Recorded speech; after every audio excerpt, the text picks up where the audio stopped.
Okay, I am going to try and keep this short and sweet this time. I haven't got a lot to say in this video apart from there's one thing that really bugs me in videos on YouTube, but also in real life, in the real world, and that is compliant students. Okay, now I fully understand that when you're giving a martial arts demonstration, it is sometimes necessary and sometimes a good thing and sometimes good publicity to have a student that does exactly what you want them to do.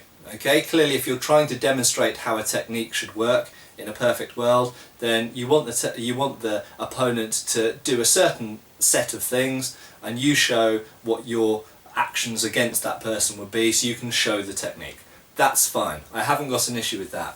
What I have an issue with are taking that to the excessive extreme, and Aikido is a major perpetrator of this crime, as I see it, and you can see many videos on YouTube of students being thrown all around a hall. They're not getting hurt because they know how to fall and they're very good at tumbling and rolling and flying through the air, and it looks really impressive, but it's a sort of trick because they're not really being thrown most of the time.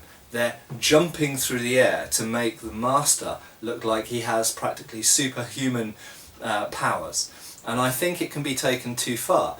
And where it really annoys me is where you see a teacher, a master, demonstrating a series of things that they would do to an attacker.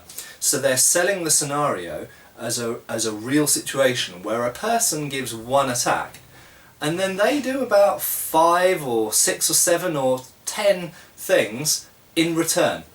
And this really bugs me, because anybody who knows about martial arts or combat sports, doesn't matter whether it's boxing or wrestling or fencing or anything else, knows that two people tend to make a similar number of actions to each other, and fighting can often happen almost in kind of taking turns, and you're trying to break the rhythm to mess up what the opponent's trying to do and get in your attacks.